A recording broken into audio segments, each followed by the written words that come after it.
établi, que tu puisses jouir de certaines bénédictions. Amen. Amen. Je me souviens du premier verset que j'ai dit. Cet homme avait dit à son serviteur, ne va pas chercher pour mon fils une femme du milieu, là où est-ce que je suis, mais va chercher une femme chez moi, dans ma patrie. Et là, excusez-moi, j'aimerais bien faire mention de quelque chose. Nous sommes chrétiens. Nous sommes chrétiens. Il y a de ces choses qu'il ne faut pas agir comme le bon sens. Oh, elle est belle, oh, il est beau. Il n'est pas chrétien, il va m'aider. Non, quand il n'est pas chrétien, laisse-moi te dire que le diable sera ton beau-père. Que tu le veuilles ou pas, un jour, le diable va se manifester dans la maison. Et cette personne va même t'empêcher à voir le ciel. Pourquoi? Parce que toi et elle, vous ne parlez pas le même langage. Le mensonge chez lui, c'est comme si c'était manger des cacahuètes. Or, nous, on sait que quand on entre en alliance, il faut tenir la promesse. Il faut tenir sa promesse. Il faut tenir sa promesse, Mordicus. Et la Bible nous recommande dans 2 Corinthiens 6, 14. Ne vous mettez pas avec les infidèles sous un joug étranger. Car, quel rapport y a-t-il entre la justice et l'iniquité? Ou qu'y a-t-il de commun entre la lumière et les ténèbres? Aujourd'hui, toi, tu vois l'amour, oui. Aujourd'hui, toi, tu vois qu'il t'aime, oui. Mais le jour que sa vraie nature sera manifeste, tu verras même, il peut même déranger ta foi. Il peut même t'éloigner de Dieu. Pourquoi? Parce que c'est une personne qui ne respecte pas les principes qui sont les tiens, les principes qui te régissent. Amen. Amen. C'est une personne qui est étrangère à ta réalité, à toi. Et ce n'est pas dans le mariage que tu vas aller faire l'évangélisation. Oh, je vais l'évangéliser, il va donner ça. Bongo. Bongo. Dis-le, bongo. Dis-le, c'est pas dans le mariage. Patient, dis-le. C'est pas dans le mariage qu'il va l'évangéliser. Dis-le. Toi, tu veux seulement parler de Jésus. Oh, tu sais, chérie, Jésus t'aime. Elle te tient maintenant au cou, à un endroit très sensible. Est-ce que toi, tu vas continuer à parler? Tu dis, oh Jésus, chérie, tu dis quoi? C'est fini. Tu ne pourras pas l'évangéliser. Tu ne pourras pas la changer. Ou tu ne pourras pas l'évangéliser. Ou changer cette personne-là. Amen. Étant qu'enfant de Dieu, nous ne pouvons pas nous marier avec un incroyant. En tout cas, ça, je nous le dis. C'est même biblique. Dieu dira à Israël, ne vous mariez pas dans les peuples qui sont tout autour de nous. Hein, les Cananéens. Amen. Pourquoi? Parce que là au moins, tu auras affaire à une personne qui partage la même conviction que toi. Quand bien même que, même dans les églises, il y a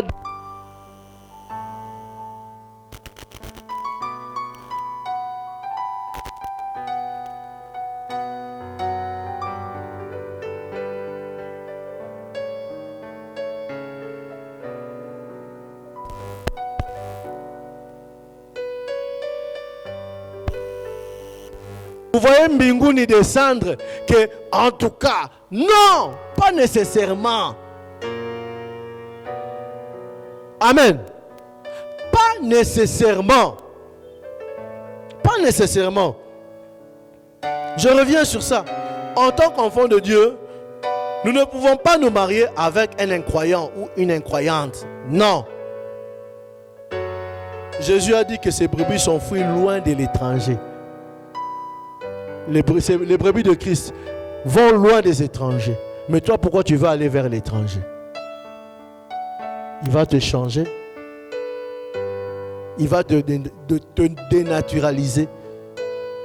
Il va te tromper. On a connu des frères ainsi que des sœurs. Je pense que vous aussi vous connaissez des frères et des sœurs qui ont tenté l'expérience. Mais leur époux ou leur épouse leur ont amené loin de Dieu. Loin de Dieu. Et même la promesse que Dieu voulait manifester dans leur vie s'est éloignée. J'ai vu même des aînés qui étaient des fervents serviteurs de Dieu.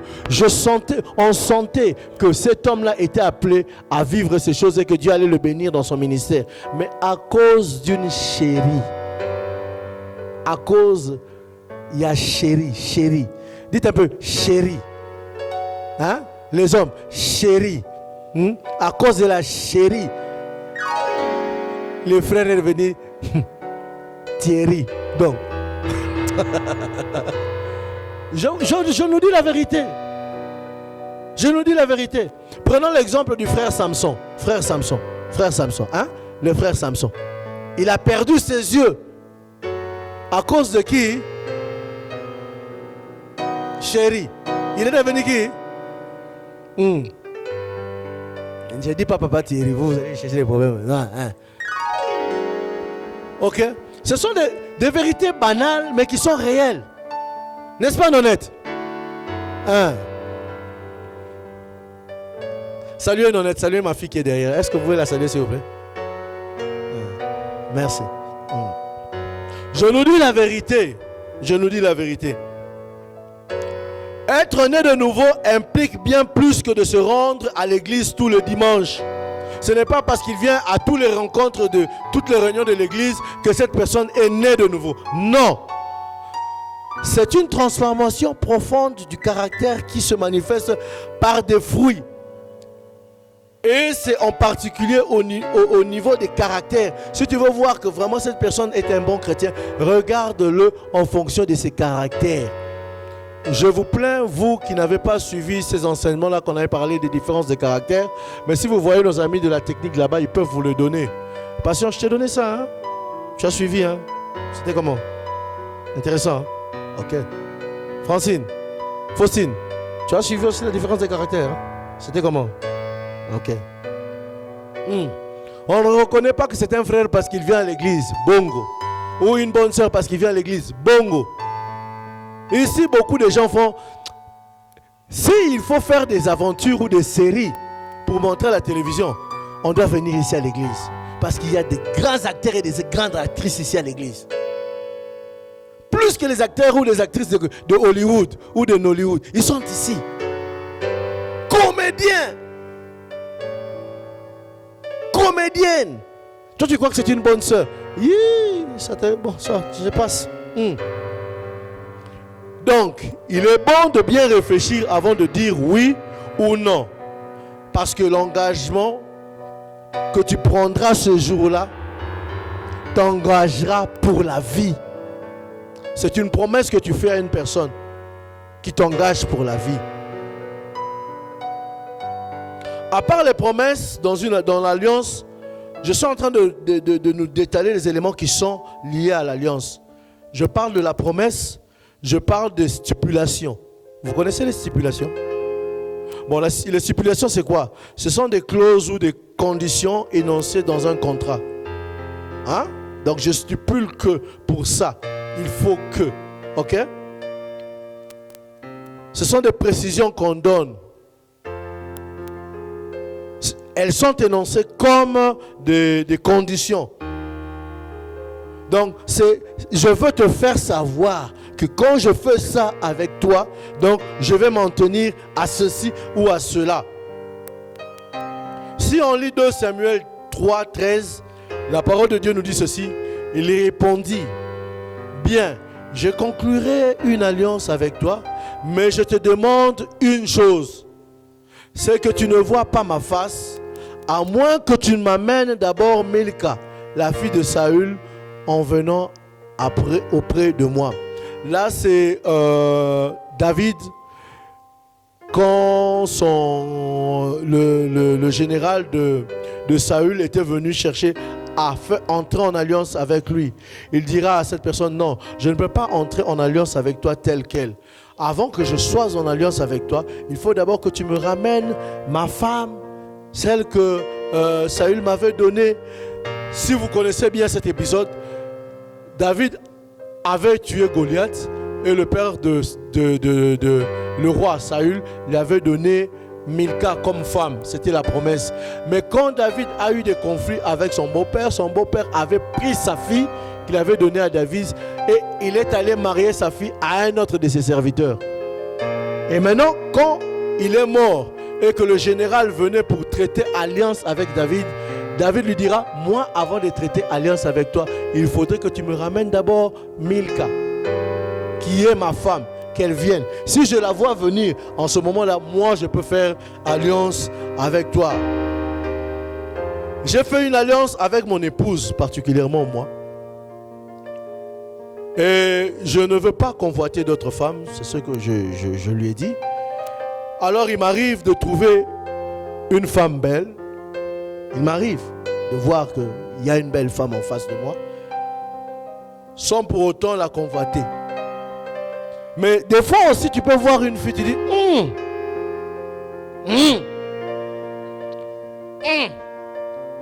Mais à ce moment-là, tu vas voir, pour simplement éviter les... Hein, tu es allé trop...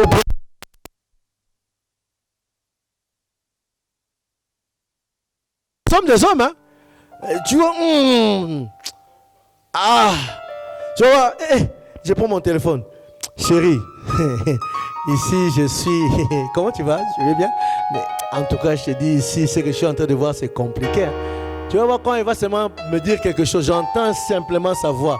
Je me rappelle de ma femme et j'oublie. Ça, c'est quelque chose que je fais, moi, personnellement. Je ne sais pas ce que toi tu feras. Pourquoi? Parce que il y a eu une stipulation. J'ai dit que c'est elle. Et rien que elle. Donc ensuite à ça, même des fois quand je vois des sœurs là qui viennent là, qui commencent à marcher comme des parents, qui font le défilé devant moi. Là dans ma tête, je dis, ce sont des kangourous. Bon. Je ne les vois même pas. Je zappe. Pourquoi? Je me suis déjà engagé, je suis dans une alliance avec une personne et je n'aimerais pas détruire mon alliance pour des futilités. Pour des futilités. À part ça, cet aspect de choses aussi fait que ça manifeste l'attachement que j'ai vis-à-vis de mon épouse. L'attachement là qu'on avait parlé là-bas, hein? On avait parlé de l'attachement, non? Hein? Ce sont des petits symboles, des petits signes qui font que tu es attaché à une personne. À part les promesses, à part les stipulations, dans une alliance, il y a ce qu'on appelle le serment. Le serment est une affirmation ou une promesse solennelle faite en invoquant un être ou un objet sacré, une valeur reconnue. Et pour nous chrétiens, quand on fait un serment, on engage Dieu. Voilà pourquoi vous voyez qu'on a un mariage coutumier, on a un mariage civil. Et pour nous les chrétiens, nous avons ce qu'on appelle la bénédiction nuptiale. Pourquoi? Parce qu'on veut engager Dieu dans cette affaire. Amen. Amen. Si tu as un projet de te marier coutumièrement, c'est bon. Si tu as un projet de te marier coutumièrement et civilement, c'est agréable. Mais si tu as un projet de te marier coutumièrement, civilement et jouir de la bénédiction de Dieu, c'est excellent. Pourquoi? Parce que tu entres dans le serment, tu entres dans l'alliance, une alliance dans laquelle tu associes encore Dieu. Amen. Vous comprenez ce que je suis en train d'expliquer ici? Parce qu'il y a des autres personnes, j'ai juste versé la dot, c'est fini, elle est ma femme. Surtout chez mes beaux-frères. Quand tu verses ta dot, on te la donne, hein? On te la donne. Chez mes beaux-frères. Vous les connaissez? Quand tu verses seulement la dot, Béba, Angat, tu prends. Mais nous au moins, on comprend ces choses. Il ne faut pas seulement parce qu'on te la donne que tu acceptes. Non, cherche à atteindre tous ces différents niveaux. Tu comprendras son impact. Et je pense que même par rapport aux grands jeunes à venir, on va inviter des magistrats, des avocats. Ils vont nous parler de ces formes de mariage. Hein? Ici, chez nous, le mariage civil, le mariage coutumier, le mariage religieux et leur impact par rapport à la loi et tout ça. On va inviter les magistrats, ils vont nous parler de ces choses-là. Le serment, c'est une promesse ou une affirmation particulièrement ferme. C'est une promesse d'amour durable, de fidélité, on appelle échange de serment. Dans Genèse 31, verset 53, verset 54, la parole de Dieu dit ceci: le Dieu d'Abraham et le Dieu de Nahor, c'est le Dieu de leur père, seront juges entre nous. Jacob prêta serment par le Dieu que redoutait son père Isaac, et puis il fit offrir un sacrifice sur la montagne et invita sa parenté à un repas. Ils mangèrent donc ensemble et passèrent la nuit sur la montagne. Quand Jacob, dans l'épisode où est-ce que sa femme avait volé les histoires de son père, et que quand son beau-père l'a suivi, ils ont retrouvé ces éléments-là. Il a dit, comme tu pars, on ne va plus faire de guerre entre nous. On doit faire une alliance. En faisant cette alliance, ils avaient fait un serment. Lui, Jacob, avait fait le serment sur le Dieu de ses parents, le Dieu d'Abraham. Et nous, je sais que quand nous venons à l'église, nous faisons notre mariage, c'est souvent devant le Dieu Tout-Puissant que nous entrons, que nous faisons ce serment. Nous faisons un serment avec le Dieu qui règne dans les cieux. Et ainsi que votre parole soit oui, non, que votre oui soit oui et que votre non soit non. N'y ajoutez rien, car tout ce que vous ajouterez au-dessus de cela, c'est du malin que ça viendra. Lorsque on me pose une question, je dois répondre par oui ou par non. Si je ne réponds pas par une de ces deux affirmations, c'est que je ne prends pas une position. Et que quand nous venons ici à l'église, est-ce que tu acceptes cette personne pour le meilleur et pour la vie? Et tu dis oui. Si tu ne dis mot, c'est que tu ne t'es pas engagé. Mais quand tu dis oui, tiens-toi compte que tu viens de faire un serment. Amen. Tu viens de faire un serment. C'est suite à ça que vous allez voir, quand un homme commence à tromper sa femme, même des fois au boulot, ça ne fonctionne pas. Même des fois dans ces zonzing, ces petites affaires, ça commence à boiter. Il commence à chercher. Moi, j'ai vu la chute, la ruine de mon père. Le jour qu'il avait décidé de quitter ma mère,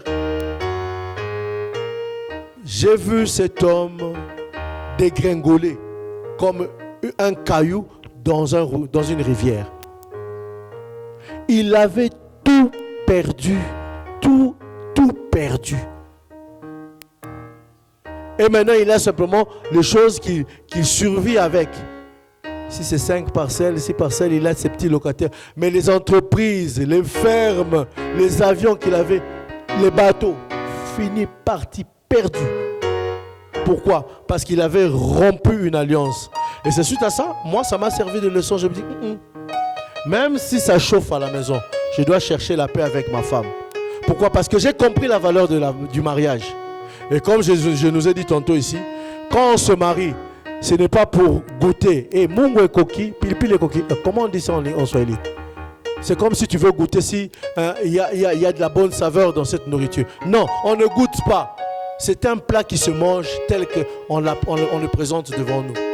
On ne se marie pas pour essayer. Non, j'essaye un peu. Comme tu veux essayer un pantalon, si ça va te suffire. Non.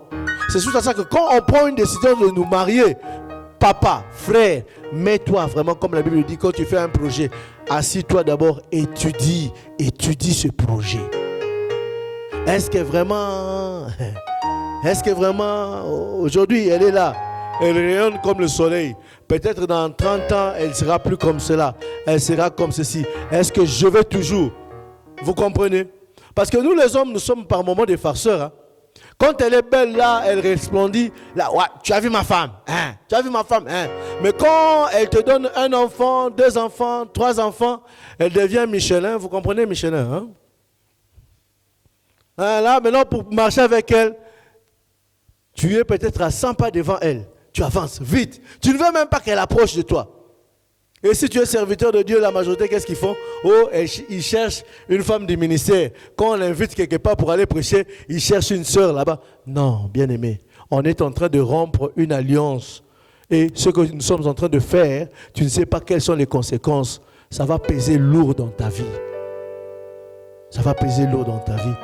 J'aimerais bien finir par là, mais j'aimerais parler d'un autre point qui est vraiment capital, qui est lié dans l'alliance, c'est la responsabilité. La responsabilité. Le Seigneur a voulu démontrer la place que doit prendre la relation entre les deux conjoints sur cette terre. C'est une relation privilégiée, voire même prioritaire. Le vrai couple est pour des êtres mûrs.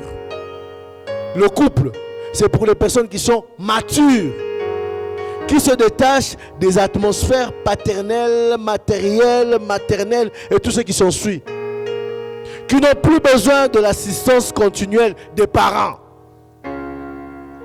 Il faut être responsable quand tu prends une alliance. Tu t'engages dans quelque chose. Donc tu dois avoir le sens de responsabilité. Papa, tu vois la fille là que tu cours derrière elle, hein? Tu vois, bon, excusez-moi, je ne vais prendre personne. Mais regarde à gauche. Frère, regarde à gauche. Ah frère, regardez à gauche, non? Ah. À gauche, il n'y a personne. Bon, maintenant regarde à droite. Regarde à droite. Regarde derrière. Regarde derrière. S'il n'y a personne à gauche, regarde derrière. Derrière gauche, derrière droite, du genre rétroviseur. Frère, je vous permets, rétro. Un coup de rétro. Rétro. Ok. Vous les voyez? Vous les voyez, hein? Elles sont belles, hein? Elle est belle, pourquoi? Parce qu'il y a un papa qui prend soin de sa fille. Qui paye pour sa fille les habits. Qui paye pour sa fille les histoires de beauté et tout ce qui s'ensuit. Qui fait que sa fille soit là où est-ce qu'elle est. Que quand tu regardes, tu dis, oui, c'est son père. Parce que son père est responsable. Mais toi, quand tu la prendras chez toi, est-ce que tu auras ce sens de garder le standing de la vie de cette fille? Papa, ils rappellent à niveau. Excusez-moi, mais je nous dis cette vérité. Ils rappellent à mon niveau. Hein? Il y a des autres endroits, frère. Même si tu as l'amour, l'amour est en train de déborder. L'amour est en train de sointer. Mais tu regardes. Papa, il y a des castes. Ok? Il y a des castes. Chez elle, elle est habituée à manger avec des couverts. Or, moi et toi, nous sommes des champions. L'eau. Maintenant, quand tu vas avec elle au restaurant, elle va se gêner. Au lieu de prendre le couteau avec ta main, ça c'est quelle main? Hein? Ta main, cette main-là. Tu prends le couteau ici. Maintenant, il y a ses amis là-bas. Tu vas voir seulement quelqu'un qui commence à... Tu la gênes. Ok? Bien aimé, je nous dis de vérité. Et puis les problèmes qui sont dans le couple, ne croyez pas que c'est toujours des grands problèmes. Non, ce sont des petits problèmes. Oh, la souris est passée à gauche. Non, elle est passée à droite. Non, à gauche. Non, à droite. Bitoumbe Bandi. Je vous dis des choses que moi, je connais. Hein? Bitoumba, c'est la bagarre. Bamba, il vient. Pourquoi? Parce que la souris est passée à gauche. Non, la souris est passée à droite. Et si tu es du côté de mon beau-frère et qui ne tolère pas ce que la femme dit, c'est fini. Amen. Hein? Je nous dis la vérité. Il faut être responsable. Celui qui veut former un couple solide devra pouvoir quitter la dépendance. La dépendance. Surtout la dépendance des parents. Toi, tu veux te marier, mais la salle, qui va louer la salle, tu vois déjà tes parents. Le costume qui va acheter, tu vois déjà, non, papa est là, papa va acheter. Le véhicule, oh, papa est là. Au mariage aussi, c'est papa. Tu vas voir, tu auras des ordres qui viendront de l'extérieur. Et parce que c'est lui qui donne l'argent, tu vas obtempérer. Si tu te dis, je ne veux plus de cette femme, qu'elle sorte, parce que c'est lui qui donne l'argent, c'est lui qui... Qu'est-ce que tu vas faire? Les frères, hey! Les frères, hey! C'est papa qui a marié la... En réalité, c'est même pas toi qui as marié la fille, c'est papa. Je dis faux. Suite à ça, sœur, quand tu veux t'engager avec un homme, un frère, rassure-toi qu'il est responsable. Peut-être la voiture que tu vois là, c'est la voiture des papas. Moi, j'étais calé dans ces histoires-là. Calé. À l'époque, là, il y avait la Peugeot 505 qui on a donné aux dignitaires là. Nous, c'est l'époque de Mobutu. 505. Nous voici, Cité Verte au Bimi. Delvaux. Je frime. Toi, tu crois que c'est mon véhicule? C'est le véhicule de mon père. S'il me dit que ça ne sort pas, ça ne sort pas. Maintenant, si toi tu m'avais aimé parce qu'il y avait le véhicule de mon père, le jour que tu verras que je vais prendre maintenant la Renault 4 de ma mère, parce qu'on doit partir à une fête ou à un rencard, tu vois. Bon, vous ne connaissez pas cette Renault là. Vous connaissez? Il doit être responsable. Un responsable, c'est quelqu'un qui sait s'assumer. Sœur, même si tu vois que le frère n'a pas beaucoup d'argent et tout ça, mais si tu sens la responsabilité dans cette personne, maman, il faut partir. Consulte Dieu, pars. Parce que si tu as un irresponsable, ça chauffe, hein? Dans le foyer, ça chauffe. Tu dors comme ça, quelqu'un qui te touche au genou. Tu avais l'habitude de dormir seul. Maintenant, tu dors avec quelqu'un et te touche comme ça au genou. Tu dis, il y a quoi? J'ai faim. Elle commence à pleurer. Tu sais que tu n'as pas d'argent. Tu te lèves, tu commences à pleurer. Attends, j'appelle papa. J'appelle. Pourquoi? Irresponsable. Petit. Hein? Moi ici, on m'appelle au téléphone. Oh, madame est hospitalisée. Si je n'étais pas responsable, j'allais perdre ma femme. J'allais perdre même mon fils. Vous savez ce qui se passe à la maternité? Par moment où tu arrives à la maternité, tu vois que ça chauffe. Ça chauffe. Oh, césarienne. Hein? Ça demande quoi? Maintenant, toi, tu n'es pas responsable. Le peu d'argent que tu as, tu savonnes ça avec les sucrés, avec les vêtements et tout ce qui sont sous. Maintenant, dans la maison, tu n'as même pas une réserve. Maintenant, on te demande ça. Ou c'est la vie de ta femme, on la sauve, ou c'est elle. Et comme tu n'es pas responsable, tout ce que tu as, tu bousilles. La femme va mourir. Tu deviendras ce que tu deviendras. Il faut entrer en alliance avec des personnes qui sont responsables. Amen. Amen. Sœur, dis aux frères, soyez responsables. C'est rien. Mais attention, la responsabilité n'est pas simplement aux frères. Même les sœurs. Les sœurs aussi, vous devez être responsables. Frères, dites aux sœurs, soyez aussi responsables. Les sœurs, vous devez être aussi responsables. Pourquoi? Parce que tu vas voir, tu sais que ce que vous gagnez ne pourra suffire pour ceci ou cela. Mais toi, la sœur, tu es allé entrer en déni. Tu as pris des habits qui dépassent même le salaire de ton mari fois 3. Maintenant, qu'il meure ou qu'il vole. Hein? Sœur, soyons aussi responsables. Et par rapport à la responsabilité de sœur, oui, le jour du mariage, non, tu vois le jour du mariage, moi il faut vraiment qu'on ait une limousine, après qu'il y ait une charrette qui puisse être traînée par 4 chevals blancs, mon voile doit faire 4 mètres, oui, ce que tu dis là c'est bien bon, qui va acheter ça? Hein? C'est quand tu fais tes projets, c'est sur l'argent du frère ou sur ton propre argent? Oh, les sœurs, les sœurs, c'est sur l'argent du frère que tu fais tes projets ou sur ton propre argent? Parce que quand on fait alliance, moi je viens avec ma part, toi aussi tu viens avec ta part. Hein? Toi aussi tu dois être responsable. Vous entendez? Hein? Toi aussi tu dois être responsable. Tu veux que ça réussisse, tu dois aussi mettre la main dans la pâte. N'est-ce pas les sœurs? Vous riez, hein? La responsabilité ne dépend pas seulement de l'homme. Même vous les femmes. Même vous. Dans l'Ancien Testament, quand on fait...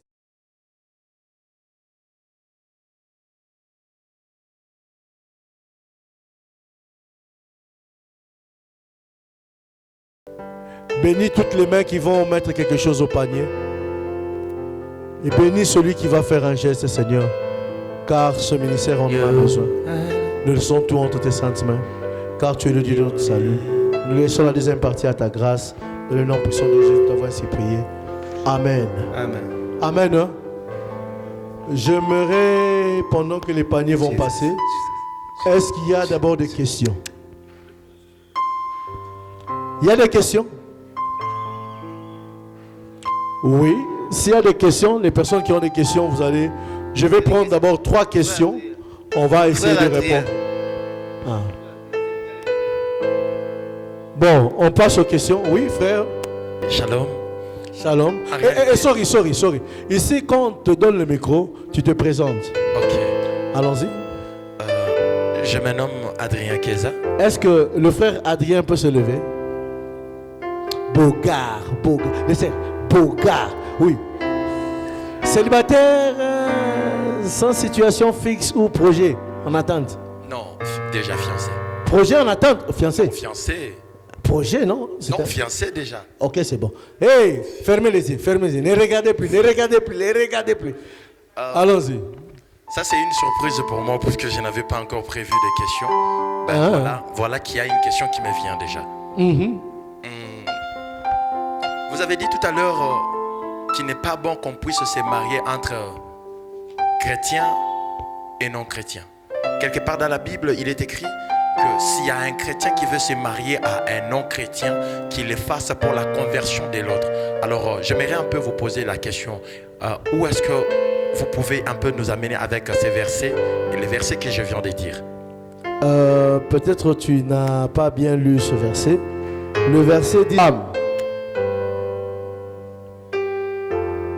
se retrouve déjà étant marié, mais qui a reçu Christ dans sa vie. Je pense que c'est ce que le verset dit. Après, la femme a reçu Christ dans sa vie, elle ne peut pas sortir. Mais peut-être pour un cas pareil, elle doit prier pour que l'homme aussi soit sauvé. Ce n'est pas que tu étais non chrétien, tu puisses aller te marier. Parce que la Bible ne se contredit pas. La Bible ne se contredit pas. Déjà, à Genèse, il a été dit, Israël ne sortait pas en dehors d'Israël. Mariez-vous dans Israël. Et pour nous aujourd'hui, Israël, c'est quoi? C'est nous qui avons reçu Christ comme Seigneur et Sauveur. Et la parole de Dieu nous dit que l'on puisse se consommer entre nous chrétiens. Pourquoi? Parce qu'il y a beaucoup de choses que toi tu comprends, moi je comprends. Donc il y a déjà il y a un esprit qui converge vers quelque chose. En lieu et place de te marier avec une personne qui... Je te pose une question. Toi, tu voudras que ton fils, ta femme, puisse l'appeler Mustapha? Mustapha, Mahomet, Gandhi, Kabringi. Pourquoi? Ça ne confesse pas ta foi. Shalom, peuple de Dieu. Shalom, c'est le frère. Moi, c'est le frère Jean-Luc. Jean-Luc, est-ce que tu peux te lever, s'il te plaît? Oui. Bogard, alléluia. J'aime les jeunes. C'est bon. Allons-y, frère. Oui. Alors. Moi, j'ai 2 petites questions. La première, c'est le choix du conjoint ou la conjointe. Est-ce simplement une affaire de l'homme basée sur des critères ou le choix peut intervenir par Dieu? Et quelle est la place vraiment du choix du conjoint ou la conjointe de Dieu, la place de Dieu dans le choix? Et la deuxième question, c'est peut-on marier quelqu'un par révélation? J'ai un exemple concret dans la Bible. Osée chapitre, je peux le lire. Osée chapitre 1, verset 2. La Bible dit, la première fois que l'Éternel adressa la parole à Osée, l'Éternel dit à Osée, va prendre une femme prostituée et des enfants de prostituées, car le pays, tout ça, Je voulais savoir, peut-on marier quelqu'un par révélation? Commencer par la première question par rapport au choix. On a parlé sur ce sujet du choix, ici au Grand Jeune. Je vais toutefois répondre à ta question, mais tu pourrais aussi prendre un support chez nos amis là-bas, parce qu'ils ont plusieurs supports qui ont parlé sur le choix.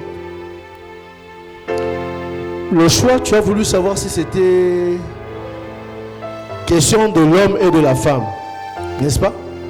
Hein? Tu as voulu savoir si c'était l'homme qui devait faire le choix et la femme qui devait faire le choix, c'est ça? Qu'est-ce que tu as voulu?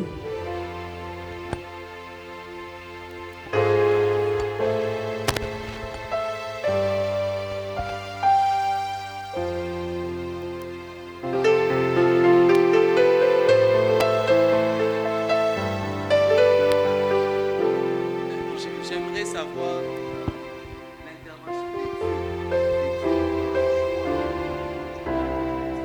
Oui, l'intervention de Dieu dans le choix du conjoint est très capitale. Très capitale. Pourquoi? Parce que Dieu sonde les reins, sonde les cœurs et les reins. Il connaît qui est la bonne personne qui est assortie à ta personne. Parce que Dieu seul sait quelle est la mission qu'il attend de toi. Et il ne peut que mettre une personne qui pourra t'aider à sortir le meilleur de toi. Pourquoi? Parce que quand tu cherches à te marier, tu te maries avec une personne qui va faire sortir le meilleur de toi. Amen. Qui ne va pas te tirer vers le bas, mais une personne qui va te faire monter. Et pour trouver cette personne, il est important d'associer Dieu dans cette affaire. Souviens-toi du serviteur d'Abraham, le verset que j'ai lu même au-dessus là-bas, qui dit, tu vas prendre une femme pour mon fils dans le pays d'où est-ce que je viens. Cet homme, quand il est arrivé, il a d'abord prié. Il a dit, Seigneur, oriente-moi. Celle qui fera ceci, qui me donnera de l'eau et qui donnera de l'eau, c'est celle que je vais prendre pour épouse. Tu as compris? Il est très important d'associer Dieu dans ce que tu fais. Pire encore, quand Joseph a voulu se détourner de Marie, parce que Marie, tu connais l'histoire, non? Qui l'avait ramené? C'est Dieu qui s'est manifesté en lui, vers lui pour lui dire non, ne fuis pas, c'est elle. C'est Dieu qui oriente toujours. Mais des fois, nous taisons quand Dieu nous parle. On tait. Pourquoi? Parce qu'on a déjà quelque chose au-devant de nous et nous voulons simplement ce que nous voyons. C'est suite à ça que souvent, aux grands jeunes, je nous dis, il ne faut pas faire des prières patrons pour te marier. Qu'est-ce que je fais allusion aux prières patrons? Vous connaissez les patrons que les couturières utilisent pour couper. Tu as déjà un modèle pour toi. Tu tailles ta prière sur ce modèle parce qu'il y a déjà quelqu'un. Oh Seigneur, il faut qu'il soit grand de taille, qu'il soit noir, un peu gros. Or, tu me vois déjà. Mais je suis comme ça. Tu vois que ta prière, c'est taillé sur mesure. Il faut plutôt prier pendant qu'il n'y a rien. De sorte que quand la chose viendra, par rapport à ce que tu as demandé à Dieu, tu vas voir les signes. Il est important d'associer Dieu dans ton choix. Très important. Très important. Alors la deuxième question, révélation. Bon, pour Osée, c'était qui? Jérémie, hein? Osée. Pour Osée, c'était un cas particulier que l'Éternel a voulu enseigner Israël. Parce qu'en réalité, Israël s'était prostitué par rapport aux alliances qu'ils avaient faites avec Dieu. Israël s'était prostitué. Israël était allé en dehors. Même Dieu s'était fâché contre Israël. Alors, ce que Osée avait fait, c'était simplement un signe pour réveiller la conscience d'Israël. Le non, regardez ce que vous êtes en train de faire. Mais moi, je suis votre père, je supporte. Essaie un peu de creuser à l'intérieur, tu verras.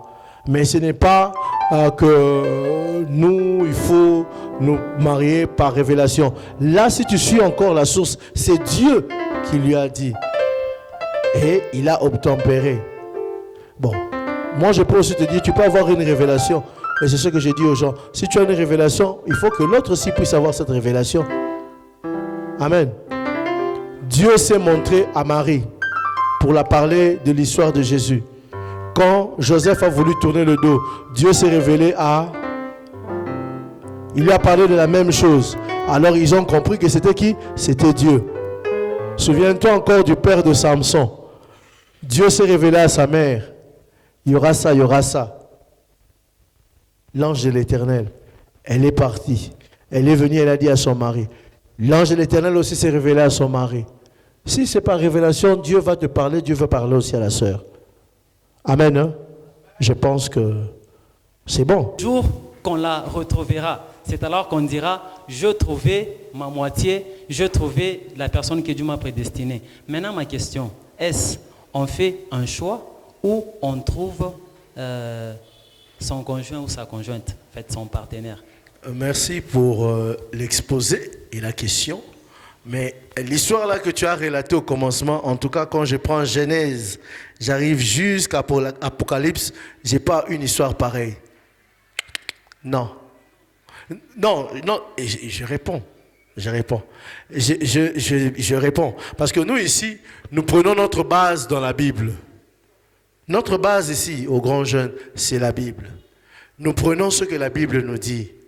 Hein? Ce que la Bible nous dit.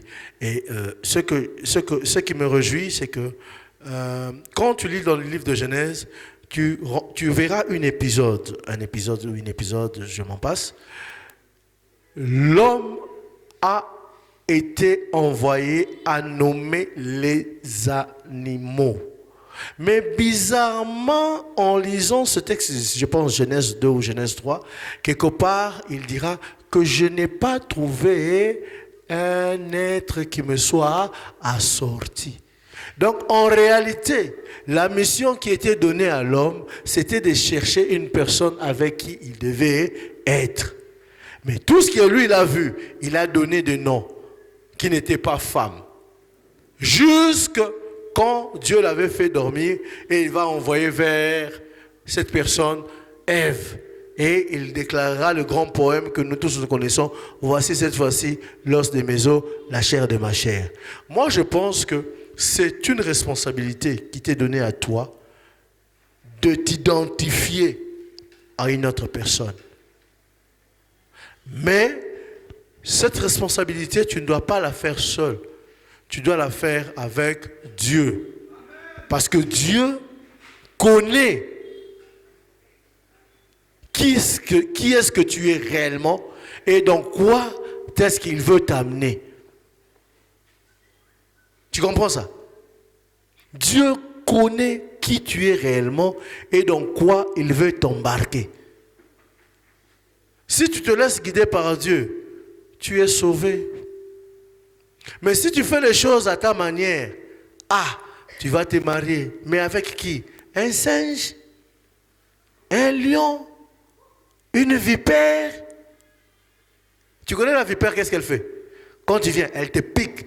Tu vois le genre de femme, tu viens du boulot, tu rentres comme ça, elle te largue une parole, et l'appétit, et le sommeil, et tout, t'incite à sortir de la maison. Ça, c'est femme vipère. Femme singe, toi tu es au boulot, tu apprends, on a vu ta femme là-bas. On a vu ta femme là-bas. Donc, elle court de mari en mari comme un singe qui d'arbre en arbre. Ce n'est pas seulement les femmes, c'est aussi les hommes. Des chimpanzés. Ils quittent femme. Toi, tu es à la maison là-bas. C'est réciproque. Alors, moi, je pense que le choix, c'est ta responsabilité. Mais quand tu prends ta responsabilité, ne t'engage pas seul. Engage-toi avec Dieu. Et là, tu auras du succès. Amen. Hein? J'ai répondu à ta préoccupation. Parce qu'en regardant ta tête, c'est comme si tu n'es pas encore convaincu. Ça va? Ou je donne le micro à papa Dédé, il peut ajouter quelque chose de plus. Reprends un peu ta question qu'il écoute. Ah. Ok.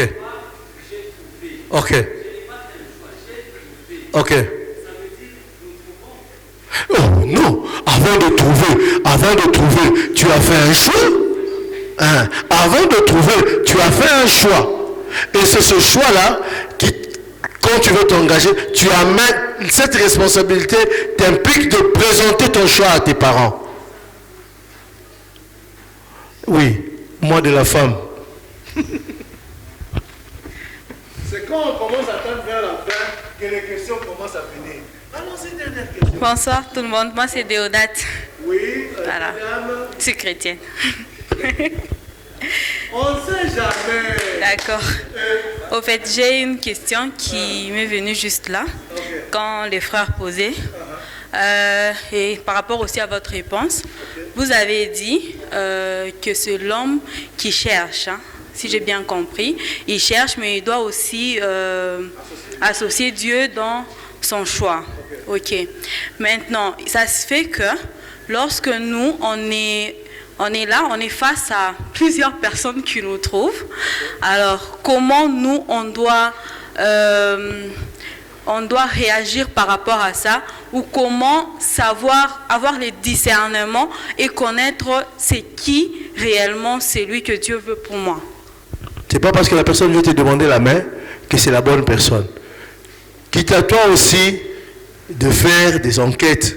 Mais c'est suite à ça que je nous avais dit ceci. Avant même de t'engager, vous qui n'avez ni charge ni vision, qui dormez encore, il est grand temps pour vous de prier Dieu afin qu'il vous montre déjà le type de personne qui est prévu pour vous. Parce que quand cette personne viendra, tu auras certains indices qui peuvent te mettre sur la piste que c'est la personne. Cela a été mon cas. C'est vrai, j'ai vu celle qui est aujourd'hui chez moi à la maison, ma femme. C'est la première fois que tu es venu au Grand Jeune, hein? Deuxième fois, ok. J'ai vu celle qui est aujourd'hui ma femme. Je me suis dit, non, je ne vais pas l'aimer directement. Je parle avec elle. Je prends rendez-vous avec elle. C'est le jour que j'allais au rendez-vous, j'ai dit, Seigneur, si c'est elle, j'aimerais voir ça, j'aimerais voir ça. Bizarrement, Dieu est bon. Il m'a montré ces choses-là. Moi, c'est ce que moi j'ai fait. Je ne sais pas toi, qu'est-ce que toi tu peux faire. Mais Dieu n'a pas changé. Si quelqu'un vient vers toi, demande à Dieu. Dieu, si c'est la personne, même cet homme, ce serviteur de Dieu, qui Dieu l'a appelé vaillant, il dit, si vraiment c'est vrai, fais que la toison puisse, que l'ombre puisse aller dans tel degré. Après il dit, non, l'ombre a fait ce degré. Non Seigneur, tu peux encore faire que l'ombre puisse, pour tester si Dieu est dans cette affaire. C'est comme ça, Dada. Prends aussi ton temps. C'est pas parce qu'ils peuvent même venir 5 directement. Peut-être c'est simplement pour te troubler, parce que la bonne personne va venir après ces gens-là. Mais si toi déjà tu acceptes le singe qui était devant toi, ou parce que tu as vu que le lion est grand, il a une grande crinière, tu l'as accepté. C'est toi qui pars dans le faux. En tout cas, nous sommes arrivés à la fin. Je vois un autre cordon qui est en train de faire signe que les temps vraiment, on a largement dépassé. Alors je pense que nous sommes arrivés à la fin et j'aimerais simplement nous inviter à la prochaine rencontre que nous aurons ici des grands jeunes. C'est pour la date du 12 mai. Vous qui avez le numéro téléphonique, un papier peut passer, vous mettez juste vos numéros de téléphone. On va vous envoyer des messages sur WhatsApp pour vous réinviter à la prochaine rencontre. Nous allons parler sur le phénomène mari et femme de nuit et le sexe. Ça sera, l'intervention sera donnée par notre pasteur.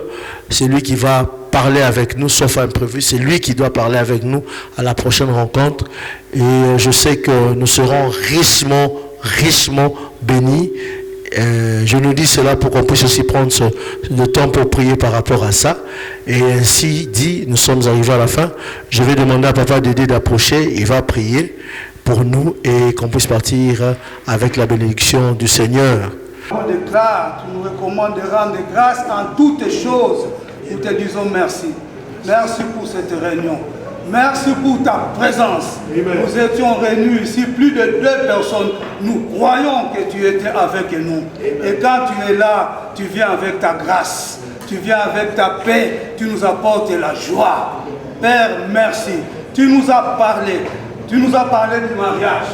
Merci Seigneur. Toi-même, tu nous as édifiés. Nous nous remettons encore entre tes mains pour la réunion du demain. Papa, maintenant que nous voulons rentrer dans nos maisons, accompagne-nous, dirige-nous, conduis-nous, marche avec nous et que ton bonheur, ta paix soit avec nous toujours. Au nom de Jésus, nous avons prié avec action de grâce.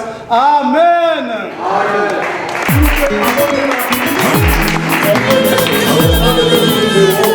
Amen.